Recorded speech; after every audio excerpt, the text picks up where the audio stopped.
할게요. 처음 나온 내용은 이제 이게 전류가 흐르지 않을 때거든. 전류가 흐르지 않을 때는 전자가 전혀 움직이지 않고 있냐? 그렇진 않아요. 전자라는 녀석은 이때는 자유전자 형태이기 때문에 자유롭게 움직이고 있어요. 자유롭게. 아주 자유롭게 여기저기 자기 마음대로 난 일로, 난 일로, 난 일로, 난 일로, 일로, 일로 이렇게 다 다른 곳으로 움직일 때는 전류가 일정 방향으로 흐르지 않으니까 이때는 전류가 흐르지 않는다고 말하는 거야.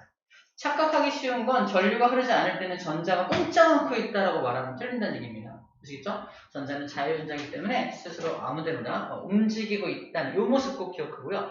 전류가 흐를 때는 오히려 쉽죠? 전류가 흐를 때는 한쪽 방향으로 우르르 전자가 움직이고 있습니다. 어느 방향이겠어? 전자는 어느 방향으로 간다? 플러스 방향으로 가겠죠? 전자는 플러스를 향해 갈 거죠. 전기력으로 그쪽으로 따라갈 테니까 이쪽에 플러스 이게 오른쪽에 있다는 거 알 수가 있을 거고요. 이때 여기 원자 핵이라고 그려놨죠? 책마다 원자와 부딪힌다고 하는 경우도 있고 원자 핵과 부딪힌다라는 경우로 말하는 경우도 있다 그랬죠? 그래서 얘는 원자 핵과 부딪혀서 저항이 나타난다라고 표현하고 있습니다. 자, 다음 페이지 나왔죠? 바로 여기입니다. 요 내용이 그 내용인데, 요거죠? 이렇게 잘못 찍었어요. 됐습니다. 여기는 전류가 흐를 때 도선 내부에서 이동하는 원자 핵이죠? 원자 핵과 전자들이 충돌한다라고 적혀져 있습니다.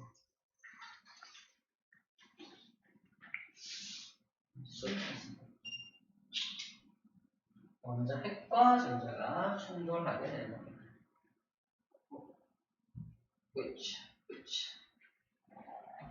원자 핵과 충돌하는 거 보여주고 있죠. 충돌하고 있죠. 충돌하면서 열 에너지가 발생을 해요. 전자가 원자 핵과 빵 충돌하면서 충돌에 의한 열 에너지가 발생하니까 저항에 걸리면 열이 발생됩니다. 열이 발생되는 거야. 그래서 우리 왜 누전 사고 같은 거 나타나요. 여기서 또 불이 막 피어오르잖아요. 열이 발생하다가 발화점 이상의 온도까지 올라가면 불이 피어오르는 거예요. 이게 벽을 타고 정신없어? 벽을 타고 올라가서 이거 벽도 다 나무잖아요. 벽을 타고 올라가서 이제 전체를 다 태우게 되는 것이 누전사고가 그렇습니다. 아무튼 전자가 원자핵과 부딪히면 열이 발생된다는 게 포인트고 그 어마어마한 전자가 내 몸을 쫙 통과한다면 어마어마한 열이 발생해서 까맣게 타는 것처럼 나타나는 겁니다. 만화에서 나오는 확 하면 막 타는 거 있죠. 실제 그렇다는 거 약간 오버된 것도 있지만 실제 그렇게 된다는 얘기 하고 있는 겁니다. 자,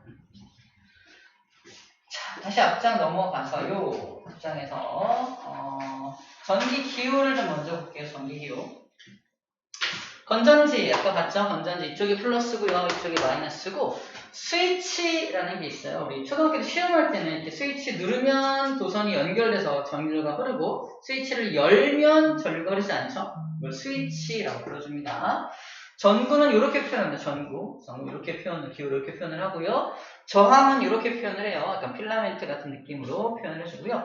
자, 전류계와 전압계를 이렇게 표현하는데 전류계는 전류를 측정하는 장치니까 암페어, A를 표현을 하고요. 전압계는 전압을 측정하는 장치니까 볼트, 그래서 V라고 표현합니다. 또 봐야 될 게 또 있어. 여기 이거. 짝대기. 짝대기는 직류를 의미합니다. 직류. 즉 건전지가 직류거든요. 플러스 마이너스가 정해진 게 직류예요. 직류 상태의 회로. 직류 회로에서 쓰는 전류계는 이렇게 표현합니다. 직류 회로. 근데 교류 회로는요. 교류 회로에서는 A라고 쓰고요. 밑에 이렇게 표현합니다. 이렇게. 이게 교류 회로에서 사용하는 전류계입니다. 교류 전류. 교류라는 말은 AC라고 표현하고요. 직류라는 말은 DC라고 표현합니다. 다이렉트 커런트, 얼터너티브 커런트라고 표현하는데 직류를 쓸 것이냐, 교류를 쓸 것이냐 옛날에 누구야?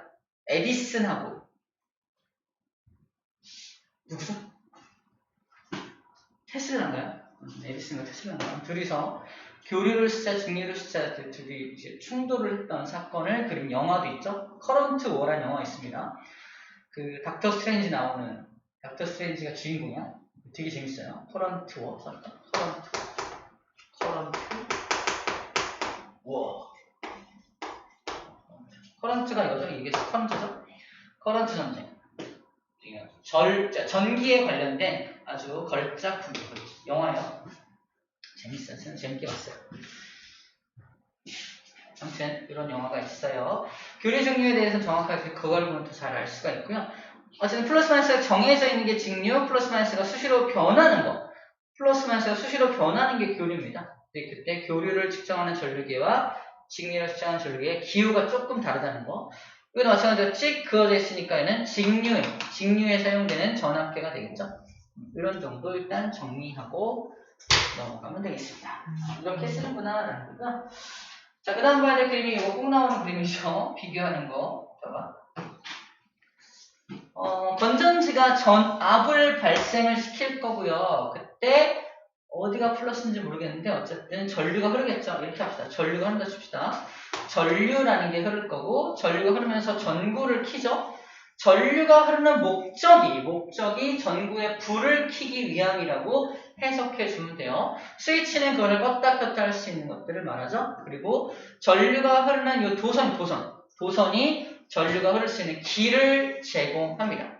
자, 이 개념을 그대로 일로 옮겨볼게요. 이거는 펌프가 물을 위로 끌어올려서 높은 곳에 물을 올린 다음에 높은 곳에 올라간 물이 떨어지면서 물레방아를 돌리는 거거든요. 밸브로 잠갔다 열었다 할 수 있는 겁니다. 자, 그럼 요 회로는 아니죠. 요 장치의 목적은 뭐야? 물레방아를 돌리는 거죠. 그래서 물레방아가 돌아가는 것이 뭐와 같은 거다? 전구에 불이 켜지는 것과 같은 비유로 된 거고요. 물레방아를 돌리는 힘은 뭐야? 물이 떨어지는 힘이죠. 그럼 물의 흐름을 뭐라고 볼 수 있다? 물의 흐름을 전류가 흐르는 것이라고 볼 수 있고요. 물은 왜 떨어져? 높은 곳에 올라갔으니까 떨어지는 거죠. 높은 곳까지 올려주는 것이 물을 흐르게 하는 능력이네요. 물을 흐르게 하는 능력은 누구 때문에 나타나는 거야? 펌프 때문에 나타나는 거예요. 저 펌프의 기능이 뭐야? 저 펌프가 건전지의 기능을 한다는 겁니다. 펌프가 건전지 기능을 하는 거고요. 펌프로 인해서 물의 높이차가 발생하죠. 이게 수압이 되는 거고요. 이 높이차에 해당하는 것이 여기서는 수압이라면 건전지가 만들어낸 전압이 여기서 발생이 되겠죠. 전압이 발생됩니다. 자, 파이프에 해당하는 것은 여기서는 도선이죠. 도선을 따라서 전류가 흐르듯이 파이프를 따라서 물이 흐르는 거기 때문에 그렇고요. 밸브가 열고 닫는 거니까 여기서는 스위치의 기능을 담당하겠죠. 요 비유하는 거 꼭 나왔던 문제였습니다. 그죠? 다시 한번 점검했던 내용입니다. 맞아, 그랬었지. 옛날에 그랬었던 내용입니다. 자, 전류계 전압계는 조금 있다가 설명을 할 거고요. 자, 이제 오늘의 하이라이트를 좀 봅시다. 자, 오늘 하이라이트는 바로 저항의 연결 파트입니다. 5번인데요. 우리는 힘들게 했던 것도 바로 저항의 연결이야. 잠깐 텍스트를 보여주면 해요. 다음 장에 이 내용입니다.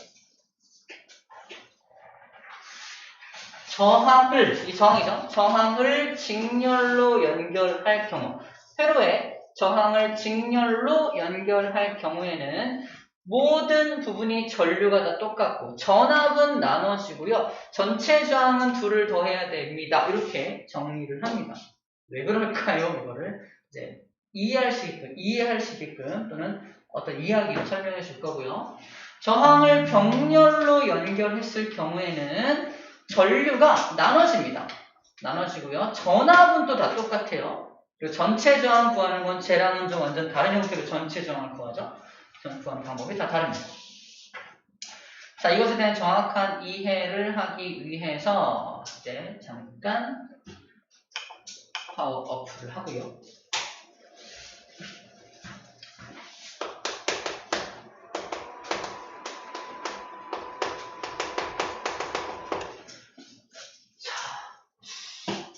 저항 연결을 이해하려면 먼저 비유법이 좀 필요해요. 비유. 비유를 좀 하면은 좀 쉽게 이해가 되는 것 같아요. 첫 번째, 전류. 전류는 뭐에 비유할 거냐면 물의 흐름. 물의 흐름에 비유를 할 거고요. 전압이란 녀석은 압력. 물을 흐르게 하는 압력 또는 물을 흐르게 하는 에너지라는 개념으로 비유할 거고요. 저항은 막는 거잖아. 물의 흐름을 막는 거는 무슨 돌덩어리? 돌덩어리 이렇게 막거나 또는 또 하나 비유가 있는데 이게 이제 중요한 포인트인데 이 전류라는 것을 또 뭐에 비유하냐면 사람의 흐름? 여러 명의 사람이 줄줄줄줄 이렇게 가고 있는 모습? 줄 서서 막 줄줄줄 걸어가는 그림을 상상하면 될 것 같고 이 사람이 흐르는 걸 막는 것은 쌤은 이렇게 깡패? 일로 와봐. 일로 와봐. 일로 와봐. 이러면서 잠깐 어딜 가지고 통행료 이러면서 이런 깡패로 비유를 좀 할 거예요. 자, 이렇게 비유하고 이제 저항의 연결 파트를 봅시다. 자, 첫 번째는 저항을 직렬로 연결하는 경우고요. 두 번째 경우는 병렬로 연결하는 경우입니다. 무엇을? 저항을이야, 저항을. 초등, 중딩 때는 뭐 배웠냐면 건전지를 직렬로 연결하고 건전지를 병렬로 연결하는 거 배웠어요. 건전지를 직렬로 연결하면 물통을 위로 쌓는 것 같으니까 굉장히 센 힘으로 물이 쫙 내려옵니다. 그래서 건전지를 1.5V짜리를 직렬로 연결하면 3V가 된다. 이런 거 배웠습니다. 병렬로 연결하면 옆으로 나른하게 하는 거니까 내려오는 힘은 똑같죠. 다만 물의 양이 많아지는 거니까 오랫동안 쓸 수 있다. 이런 거 배웠거든요. 근데 요즘에는 이제 그런 건 안 나오고요. 저항을 직렬로 연결하고 저항을 병렬로 연결하는 것을 지금 배우는 거야. 다른 개념이야. 자, 저항을 직렬로 연결한다는 것은 이렇게 저항 하나와 나란하게 저항을 오른쪽에 연결하는 걸 의미합니다. 회로가 이렇게 구성이 되겠죠. 자, 이걸 딱 보고서 우리 뭘 떠올려야 되냐면 아까 졸라맨 1번과 졸라맨 2번을 떠올려요. 졸라맨 1번은 이런 모습이었고요. 졸라맨 2번은 이런 모습이었죠. 그치?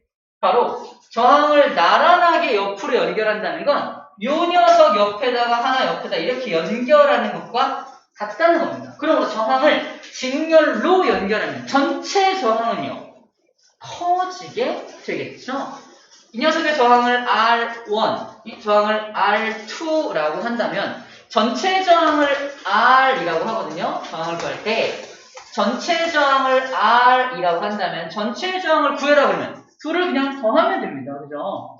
그래서 R1이라는 저항과 R2라는 저항을 둘을 더하면 돼요. 예를 들어서 R1이 2옴이고요. 2옴이고 R2가 3. 살아갑시다. 4옴이라고 한다면 둘을 더하면 되겠죠? 전체 저항은 6옴이 나오게 됩니다. 이렇게 그냥 더하면 돼요.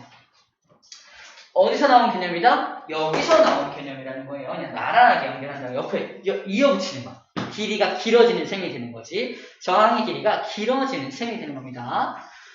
자, 두 번째 전류를 볼게요. 전류. 자, 전류는 어느 방향으로 흐르냐면요. 플러스에서 마이너스 방향으로 전류가 흐를 겁니다. 이때 쓴 전류는 전체 전류라고 불러줘요. 이 회로 전체 흐르는 전류야. 전체 전류라고 불러주고요. 전류가 흐르다가 이 R1을 지나갈 거 아니야? 이 R1을 지나가는 전류를 I1이라고 표현합니다. I1.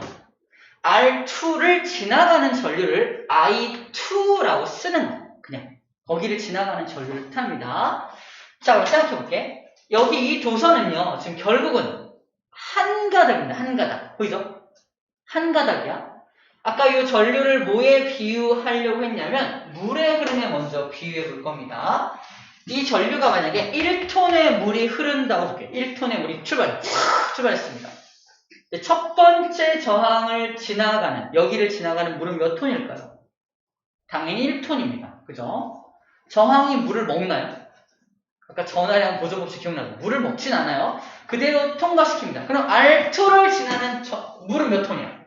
똑같이 1톤이라고.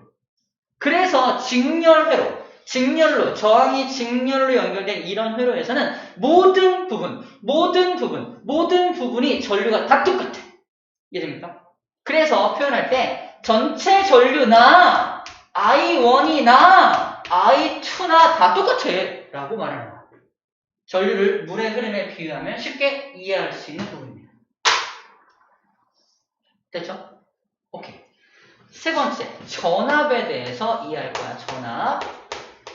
자, 한 가지 빼먹었는데 전압에서 아까 압력과 에너지로 비유했는데 얘는 역할이죠. 잠깐 얘기했었는데 전압은 전류를 밀어주잖아. 언제까지 밀어주지? 다시 돌아오기까지. 전하량 보존 법칙의 책임자가 쟤야. 이해됩니까? 그래서 역할이 뭐냐면 다시 돌아오게 해야 하는 역할까지 해야 합니다. 전압. 자, 그럼 잘 봐. 그 다음부터 이제 깡패가 등장하게 되는데 비가 많이 오는 거야. 깡패가 등장하는데, 자, 이제 내가 전압이야. 내가 V입니다. 전압 V야. 내가 전압 V입니다. 임의로 내가 100V의 에너지를 갖고 있다고 한번 가정해 볼게요. 100V. 자, 이제, 1톤의 물 또는 1톤의 어떤 사람 출발! 전류를 밀어줍니다. 출발! 했어. 근데 가다 보니까 뭘 만납니까? R1과 R2라고 하는 저항들을 만나죠.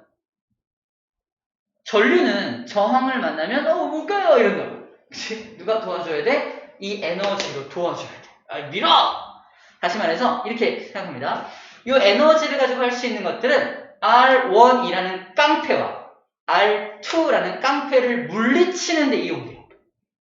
만약에 자기 에너지 전체를 R1이라는 깡패를 물리치되 다 썼어. 재미없어. 그럼 전류들이 R1은 지나가요. 감사합니다 지나갔어. 근데 누구를 못 지나가? R2를 못 지나가요. 얘 어떻게 해요? 힘이 없어. 이럴 거 아니야. 그럼 바보인 거야. 그치? 그래서 얘는 똑똑해야 돼. 배기 에너지가 있지? 회로를 볼까? 딱 보니까 깡패가 R1도 있고 R2도 있네? 그럼 적절하게 내 에너지를 나눠야지. 이됩니까? 적절하게 에너지를 딱 나눕니다. 깡패의 비율대로 나눠요. 그러니까 깡패가 2대4였죠. 자기 에너지도 1대2로 나눕니다. 1대1로. 그래서 에너지를 적절하게 나눠서 공급을 해서 100을 나누기 좀 애매하니까 60만 할까요? 60V라고 할게요. 이걸 2대4로 나누면 20V와 40V 나눕니다. 나눠서 얘한테 20V, V1 20V 걸어주고요. V2 40V 걸어줘서 깡패들을 툭툭 다 물리치고 전류 돌아오게 만들어주는 겁니다. 깡패의 비율에 맞춰서 자기 에너지를 적절하게 분배해줘야 되는 게 전압의 역할이라는 거지. 그래서 전압은 그래서 직렬 회로일 때 전체 전압이 있다면 V1이라는 전압과 V2라는 전압을 더해야 전체 전압과 같아진다는 얘기를 하고 있는 겁니다. 이해됩니까? 되게 적절한 비유 같죠? 고마워. 격하게 끄덕끄덕 해줬어요. 뭐야! 아무튼 적절한 비유. 자, 이게 이해가 됐다면 병렬은 되게 쉽습니다. 병렬은 저항을 병렬로 연결한다는 건 나란할 병자, 이게 나란하게 옆에다 연결하는 게 아니라 위아래로 나란하게 연결을 해서 회로에다가 연결을 하는 겁니다. 이렇게 연결하는 거야. 자, 얘는 뭘 비교하면 이제 세 번째, 바로 아까 되게 좁은 거, 요 녀석 있었죠? 요 녀석. 3번을 1번으로 만드는 것과 같습니다. 뭐냐? 위아래로 연결하는 거니까 이렇게 위아래로 이어붙이는 모습. 이 모습입니다. 그러므로 저항이 어떻게 돼요?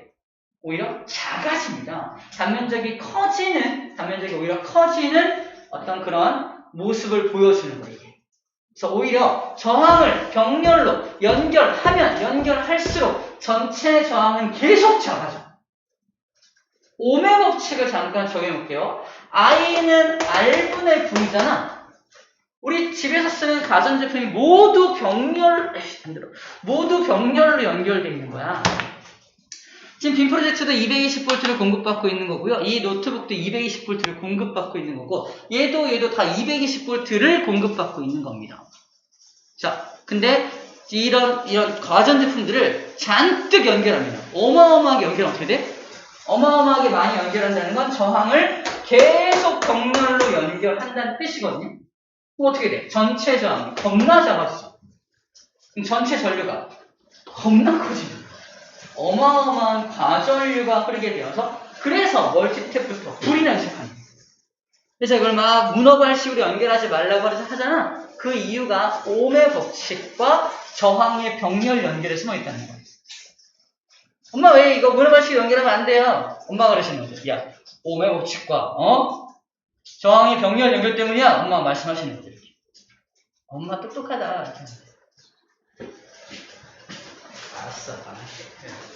그래요. 이렇게 그 이유가 여기 있다는 거. 자, 하나씩 볼게요. 그러면 첫 번째 저항부터. 얘는 저항 R1과 R2가 있다면 얘가 2옴짜리고 얘가 4옴짜리라고 똑같이 가정해 본다고 한다면 저항을 연결할수록 작아진다며 미리 스포하지만 이 둘 중에 누가 더 작은 저항이야? 얘가 작은 저항이지. 자, 둘을 합성하면 저항이 작아진다며 둘 중에 작은 것보다도 작아집니다. 둘 중에 작은 것보다도 더 작아져. 전체 저항. 구해볼 텐데 중요한 건 저항을 많이 연결할수록 저항을 많이 연결할수록 전체 저항은 줄어들죠. 서로 반비례 관계가 있기 때문에 여기 요 식을 완전 뒤집어 버리면 됩니다. 그래서 전체 저항을 구하는 식이 R분의 1은 으로 시작을 해요. 전체 저항의 역수는 으로 시작합니다. 이거 주의해야 돼. 전체 저항의 역수는 첫 번째 저항의 역수와 두 번째 저항의 역수를 더해서 구해요. 그래서 이 공식을 완전 뒤집어서 구한다라고 생각하면 돼요. 실제 구해볼게요. 전체 저항의 역수는 우리 미리 말했죠. 둘 중에 작은 저항보다도 작게 나올 거라고 말했습니다. 구해볼게요. R분의 1은 전체 저항의 역수는 R1분의 1, 2분의 1이죠. 더하기 4분의 1이죠. 4분의 2가 되니까 전체 4분의 3 나오네요. 그러므로 저항은요 3분의 4옴 나오죠. 그죠?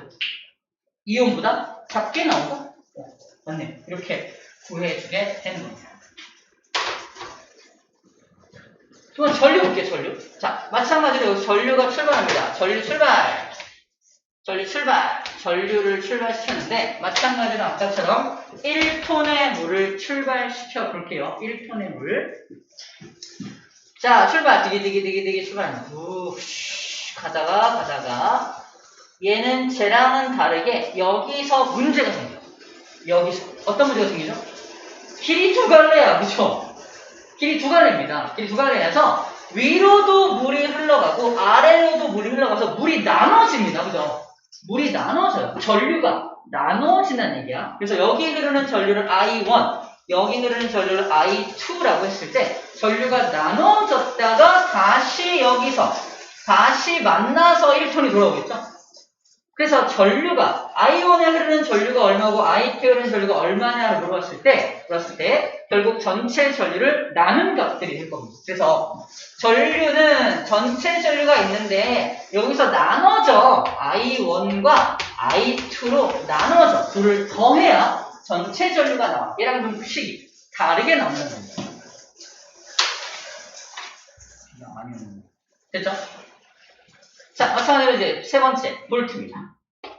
똑같이 60볼트로 설정해 볼게요. 자, 이제 전류 출발시켜. 알았어요. 자, 출발할게요. 딱 출발시켰어.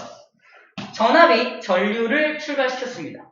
근데 이때는 좀 여유로워. 왜? 전압의 역할은 전류가 다시 돌아오게 하는 거잖아. 근데 길이 두 갈래네? 어라? 깡패가 여기 두 마리, 여기 네 마리가 있어요. 이거 봐라. 나는 어쨌든 돌아오기만 하면 되는 거잖아. 그럼 내 모든 에너지를 아래 거 포기해.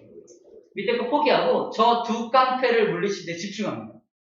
그래서 위에 V1에다가 60V를 팍 걸어. 줄 거냐. 전류가 위로 확 흘러 돌아오고. 됐죠? 역할 다 했어요. 이런 거. 자, 또 출발! 이번 또 가라고요? 좋아, 이번에는 아까 얘네들 포기했으니까 위에 포기하죠. 위에를 포기하고 자기 모든 에너지를 아래쪽에 집중합니다. 자, 이게 V2에도 그래서 60V가 빡 걸리겠지. 근데 이 V1에다가 60V를 거는 것과 그 다음에 V2에 60V를 거는 거, 요 시간적인 차이가 너무 빨라서 우리 눈으로 인식이 안 돼요. 이런 느낌? 60, 이런 느낌이니까 쫙. 다시 말해서 굉장히 빠르게 전류가 흐르면서 측정되는 거기 때문에 여기도 60V가 걸리고 여기도 60V가 걸리는 것처럼 우리는 관측된다는 겁니다. 이해됩니까? 병렬 경우. 그래서 병렬회로에서는 모든 부분에서 전체 전압이 60이라면 여기 걸리는 V1도 60, 여기 걸리는 V2도 60으로 측정된다라는 겁니다. 그게 병렬회로의 특징이에요. 다시 말해서 전체 전압이나 V1이나 V2나 모두 똑같아요 라고 측정해낸다는 거지. 그래도 얘는 자기 역할을 다 수행하게 되는 겁니다. 그렇죠? 자, 이렇게 식이 정리가 돼요. 자, 방금 비유법과 함께 이 전체적인 식을 한번 유도해보고 이해해보는 시간을 가져봤습니다. 그럼에도 불구하고 잘 못 외우는 아이들이 있어요. 직렬은 전류가 같죠? 병렬은 전압이 같죠? 최소한 이것만이라도 기억하자라는 의미에서 야, 직렬은 뭐 같아? 전류요. 그렇지. 병렬은 뭐 같아? 전압이요. 어떻게 암기할까? 여기 있네요. 직렬, 전류 보이네? 오죽하면 이렇게까지 안 되겠어요? 병렬은 비양렬이니까 전압으로 끝납니다. 비읍 연결이 났어요. 꼭 이것만이라도 꼭 기억하자는 뜻으로 저런 암기법도 만들었던 기억이 나네요. 자, 아무튼 이거 좀 이따 문제 풀 때 이거 적용해서 어떻게 문제가 풀리는지 보여줄 거예요. 됐죠? 이게 저항의 연결 파트입니다. 자, 우리 집에서 쓰는 건 그러면 이 가전제품, 이 저항 하나하나가 가전제품이야. 이 가전제품을 직렬로 연결하는 걸까, 병렬로 연결하는 걸까? 집에 쓰는 가전제품들은 당연히 병렬입니다. 그래야지 똑같은 볼트가, 똑같은 전압이 공급이 되어서 똑같은 제 기능을 수행할 수가 있는 거야. 만약에 이것들을 직렬로 연결했다면 어떤 문제가 생기냐면 220V가 나눠져요. 전 10V밖에 못 가져와요. 내가 20V 가져갔지 이런다고. 얘는 막 깜빡깜빡거리고 왜 안 켜져? 10V니까 이러고 있다. 그럼 안 되겠지? 모두 같은 볼트가 공급되려면 병렬로 연결해야만 한다는 겁니다. 또 문제가 있어요. 직렬로 연결하면 길이 한 가닥이잖아. 에이씨, 컴퓨터 꺼버려. 다 꺼버렸어. 그럼 얘가 끊어지지. 전체가 끊어집니다. 이해됩니까? 그럼 다 컴퓨터 껐어. 여기 다 불 나가고 에어컨 꺼지고 막 다 꺼지는 거야. 그럼 안 되겠지? 그래서 직렬로 연결하면 안 되고 자, 병렬로 연결해야 한다는 게 첫 번째 이슈고요. 두 번째 이슈는 병렬로 연결하다 보니까 너무 많은 가전제품을 연결하면 아까 말했듯이 전체 저항이 너무 작아져. 그지? 전체 저항이 너무 작아지니까 전체 전류가 너무 세져서 과전류가 흘러서 누전사고 또는 열에 의한 화재 사고가 발생할 수 있다라는 얘기까지가 이슈로 제공이 됩니다.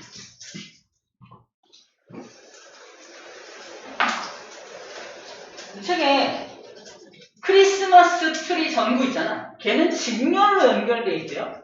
하나 끊어지면 다 꺼지나요? 그랬던 것 같기도 하고, 그지? 하나 끊어지면 다 끊어졌나? 그랬던 것 같기도 하고, 그래요. 오케이, 여기까지가 저항의 병렬 연결까지의 전체 내용입니다. 자, 이걸 공부하고 나서 이제 전류계와 전압계를 공부를 하면 너무너무 쉬워요.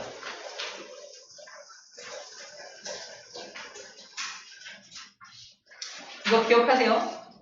이게 써주면 기억할 수 있겠지? 이거 지워야 돼. 지워야 이거 나와.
전류계. 자, 전류계 사용법인데 방금 저항의 연결을 배웠잖아. 이걸 알고서 전류계를 다시 딱 보면은 너무 당연한 거였네 라고 이해가 됩니다.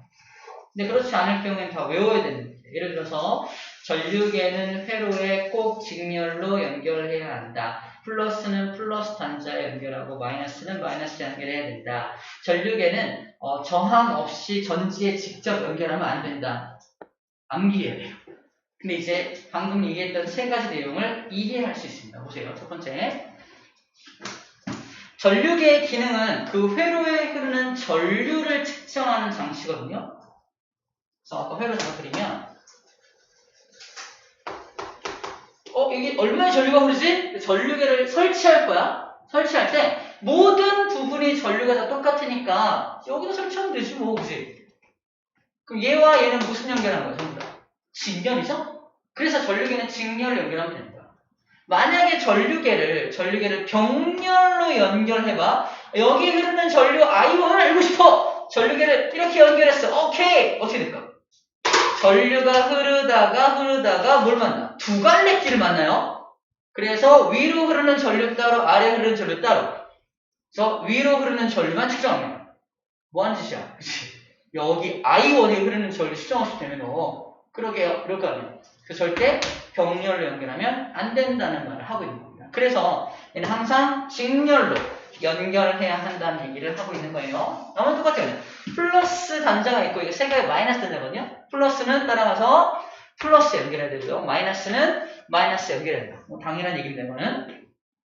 세 번째는 전구 없이 전지에 직접 연결하면 안 돼요. 왜 그러냐면 전류계는 전류를 측정하는 장치잖아. 전류는 R분의 V인데 봐봐. 전구 없이라는 말이 무슨 말이야? 저항 없이라는 뜻이야. 저항이 없는 회로에 저항이 없으면 전류가 어마어마하게 많이 흐를 거 아니에요? 거기다가 전류계를 틱 연결하면 빡! 뽕납니다. 전류가 너무 많이 흘러서 전류계 고장나요. 다시 전구 없는 회로에 이 전구가 없는 회로에다가 전류계만 띡 연결하면 전류계 폭발합니다. 화재가 날 수 있어요. 왜 그러지? 이유가 뭐야? ohm의 법칙 때문이라고요. 오케이? 전구 없이란 말 뜻은 저항 없이란 말 뜻입니다. 저항 없이 연결하면 안 된다 이 뜻이에요. 이제 간단하죠? 너무 당연하네. 뭐 그 얘기입니다. 그 사용법은 뭐 여러분들 요 단자 연결하는 건 많이 해봤을 거죠, 그죠? 자, 전압계 볼게요. 전압계는 전압을 측정하는 장치죠. 마찬가지로 회로가 똑같이 있는데 여기 V1, V2 전체 전압이 V1과 V2로 나눠지잖아. 그치? 직렬일 경우에 그때 내가 V1에 얼마의 전압이 걸린지 알고 싶어. 그때 전압계 어떻게 연결하면 전압계를 여기에 대한 병렬로 연결합니다. 자, 이 부분만 뜯어서 보면은 얘와 얘가 병렬 연결된 거야. 병렬 연결된 회로는요. 여기 걸리는 전압이나 여기 걸리는 전압이나 같죠? 그래서 여기 걸리는 전압을 측정하기 위해서 여기다 병렬로 연결해서 측정하면 되는 거야. 그래서 얘는 병렬로, 회로에 병렬로 연결하면 됩니다. 전체 전압을 알고 싶어요. 전체 전압이요. 그럼 여기다가 이렇게 전체 전압 이거 알고 싶어요. 여기다 이렇게 연결하면 돼요. 전압기 연결하면 돼요. 여기 둘에 걸리는 전압이 모두 함께 측정이 되는 거지. 이런 식으로 되는 거예요. 병렬로 연결해야 하고요. 당연히 플러스 단자는 건전지에 플러스 연결하고요. 마이너스 단자는 마이너스에 연결하는 거 똑같고요. 얘는 전구 없이 연결할 수 있습니다. 왜냐하면 얘는 전압을 측정하는 장치니까 V는 IR이지. 전구 없이래. 이거 없어. 어떻게 할 거야? 얘도 적겠네. 뭐 어쩌라고. 되게 전압이 조금 흐를 거 아니야. 연결하면 터지나요? 움직이지도 않는데 뭐 어쩌라고. 이렇게 되는 거지. 이해됩니까? 전구 없이 연결해도 상관없습니다. 전압도 작아지니까. 보이나요? 보이죠? 보이겠죠? 그래서 할 수 있다 얘기하고 있는 거예요. 자, 우리가 오음의 법칙과 저항의 연결을 제대로 이해했더니 전류계 전압계 사용법 정도는 뭐 거의 껌이네요. 그렇지가 않습니다. 자, 이런 경우가 있는데, 저는 이거는 이렇게 볼게요. 나눠주는 거에는 없는데요.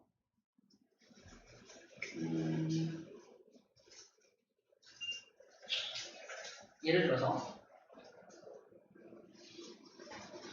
어떤 전기 회로에 전압계를 연결했어. 그랬더니 원래 바늘이 여기 있었거든요. 0점에 이렇게 있었거든요. 바늘이 여기 있었는데 바늘이 거꾸로 가는 그림이에요. 지금 왜 이런 현상이 발생했을까요가 문제입니다. 플러스 마이너스를 잘못 연결한 거야. 플러스는 플러스에 마이너스는 마이너스에 연결되잖아. 잘못 연결했기 때문에 거꾸로 간 거니까. 오케이? 이거 거꾸로 연결한 거야. 답은 플러스 마이너스를 서로 반대로 연결했다. 답이 2번이 되는 거지. 자, 이런 문제들 출제가 되고요. 그 다음에 어딘지야. 8번 문제.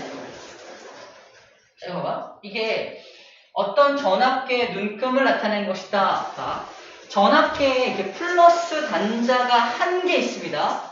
근데 마이너스 단자는 3개가 있어요. 3개 있습니다. 그 중에서 얘는 어디에 연결했어? 3V에 연결했죠. 이게 뭘 뜻하냐? 내가 3V에 연결했다는 것은 요 눈금 봐봐. 30, 15, 3. 최대값이 3, 최대값이 15, 최대값 30이죠. 이 중에 뭘 쓰겠다? 얘를 쓰겠다는 뜻입니다. 최대값 3V까지 측정할 수 있는 전압계를 만들어서 사용하는 뜻이에요. 3V에 연결해서 측정했더니 여기에 띵 나타났어. 어디 눈금 읽어야 돼? 맨 아래 눈금. 즉 몇 볼트? 1.5V라고 읽어줘야 됩니다.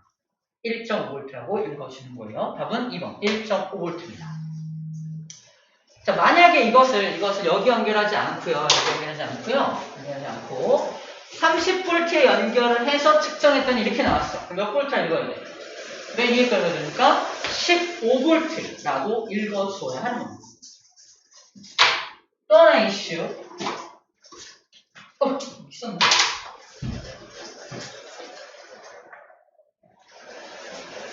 어떤 회로에 전압이 얼마인지 몰라. 전압을 측정하고 싶어. 전압계를 여기다가 전압계를 연결할 거야. 전압계의 마이너스 눈금은 어디 연결하는 게 좋을까? 여러분도 알고 있어. 실제 여기에 20V가 흐르고 있어. 20V. 그러면 난 3V 좋으니까 나 3V에 연결할래. 이렇게 연결했어. 연결해서 어떻게 돼요? 최대값이 3V니까 20V. 실제 20V라니까 어떻게 돼요? 눈금이 부러질 수 있습니다.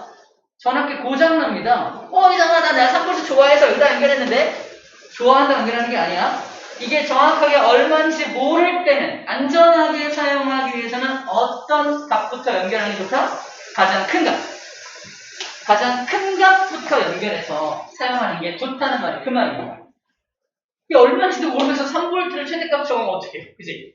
가장 큰 값을 먼저 하고 미동도 하지 않을 때 알고 보니까 20mA 이런 거 미동도 하지 않을 때 30V 최대값 했더니 안 편하잖아. 미리볼트 움직이질 않아요.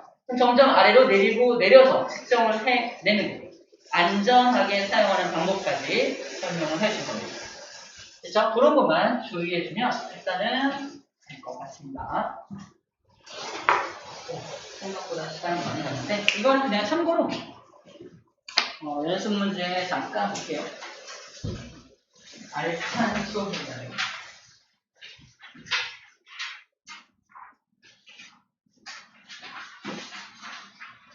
다 풀지 말고요.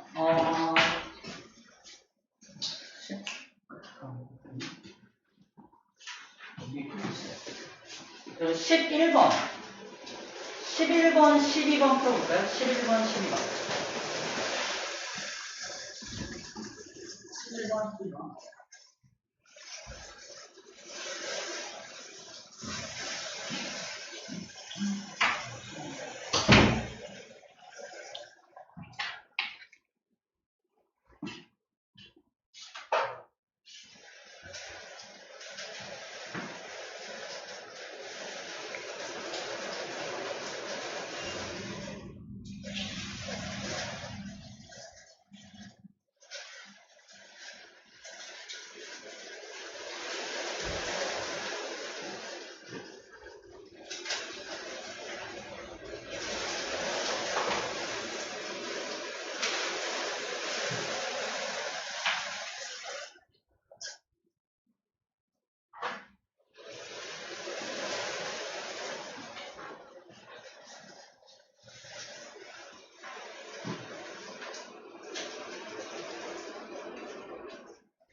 틀렸네. 아니야. 오케이, 정답.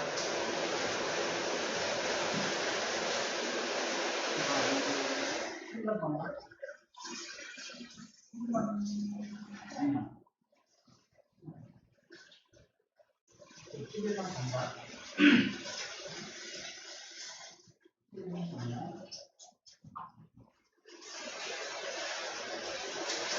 맞아.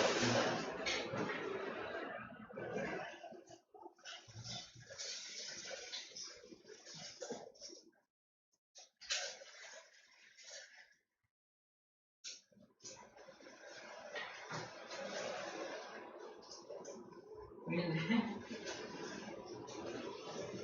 12번이라고.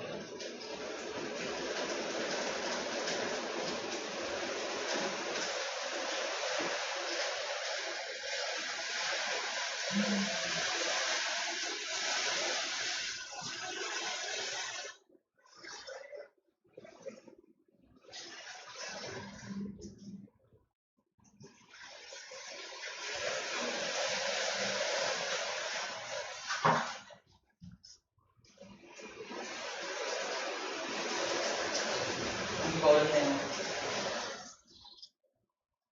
설명을 들어야겠다.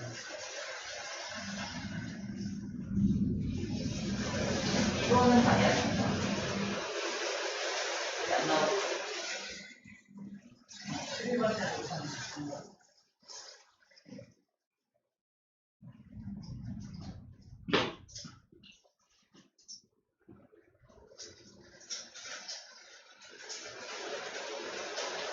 깜짝 놀랄 거예요. 중2 문제라 그러면.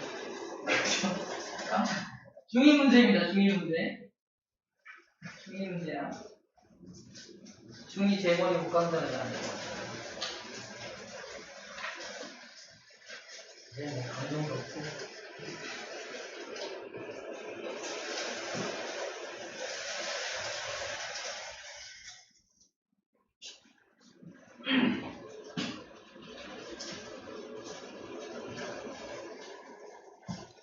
자, 1분만 더 줄게, 1분. 시간 1분.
자, 같이 해보자.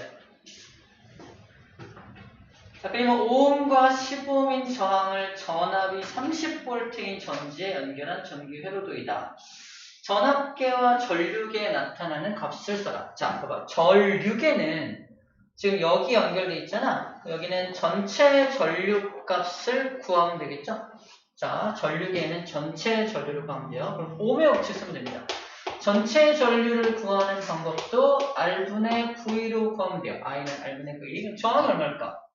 전체 전류를 구하는 거니까 전체 저항을 넣어야 돼요. 5옴과 10옴이 지금 나란하게 옆으로 직렬로 연결되어 있으니까 전체 저항을 구하는 방법 R은요. 써볼게요. R1 5옴 더하기 10옴이 되는 거지? 15옴이 됩니다. 여기다 뭐 집어넣어? 15옴을 집어넣어야 돼요.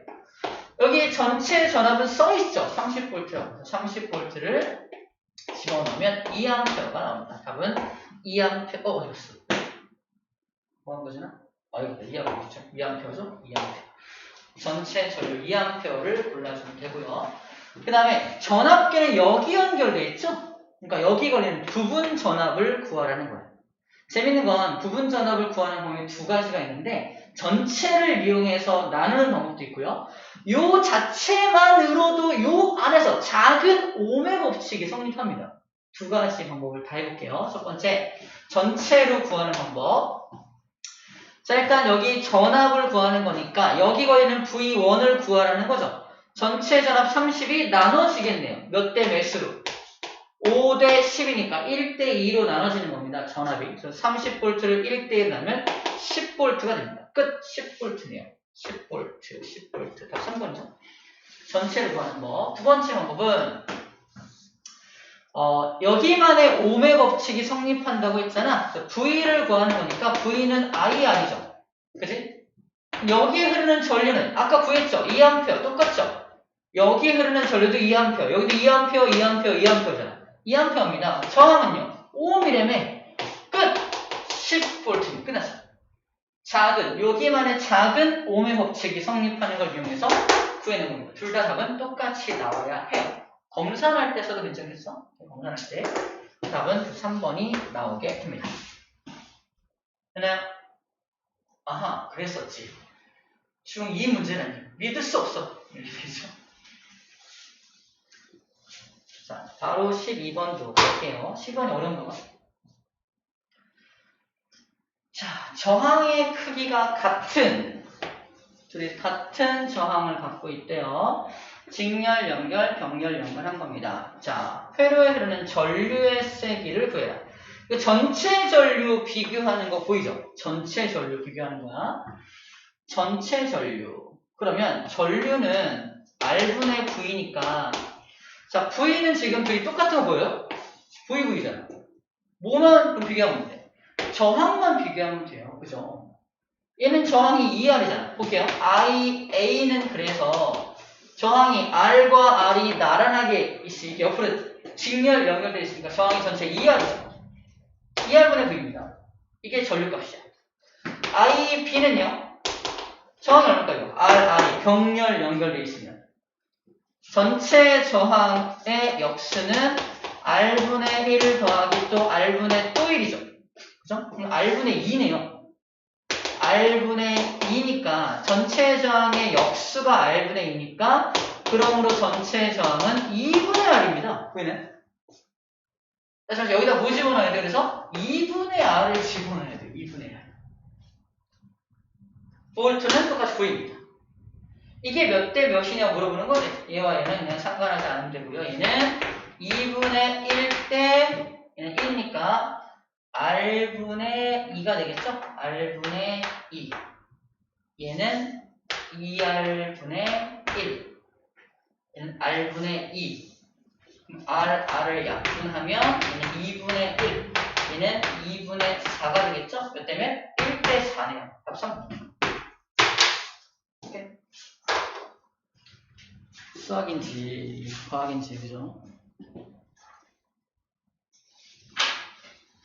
자, 공식은 우리가 배웠지만 이렇게 응용되고 하니까 좀 어려워 보이죠? 그치? 하지만 충분히 할 수 있다. 충분히 할 수 있고 연습의 문제인 거야. 여기를 좀 다시 미리 알려주는 건 시험 문제 직접적으로 안 나올 수 있어요. 왜냐면 고1 과정에 이걸 구하라는 내용은 안 나오거든요. 근데 학교 선생님마다 야, 중2 때 했었지. 이 정도는 알아야 전기해 하면서 낼 수 있다니까. 내도 여러분들 할 말이 없어요. 할 말이 없어요. 그리고 이걸 응용해서도 문제를 꼬아서 낼 수도 있고. 우리가 목표로 하는 건 최고 난이도의 문제잖아. 이거 당연히 꼬아서 내는 건 선생님들 좋아할 수밖에 없어요. 그래서 이런 것들을 지금 소개해주고 알려주고 싶었던 게, 다시 한번 알려주고 싶었던 게 이 특강의 목적입니다. 좋아요. 자, 이거 혹시 집에 있으면 중2 때 문제 찾아가지고 연습하기를 좀 권하고요. 없으면 쌤한테 요청을 해요. 쌤이 다시 쭉 뽑아줄 수 있으니까. 연습할 수 있는 자료 충분히 뽑아줄 수 있으니까 요청하면 되고요. 오히려 이제 내일 배우는 내용은 약간 미래지향적인 내용이라서 그냥 내용 위주, 그리고 좀 처음 듣는 내용 위주가 될 거예요. 이렇게 좀 복잡하고 이런 것들은 많이는 없어요. 많이는 없습니다. 오케이. 내일은 조금 수월할 수 있을 것 같다라는 희망을 주면서 오늘 수업은 여기까지 할게요. 질문 있나요? 없나요? 잘 들었나요?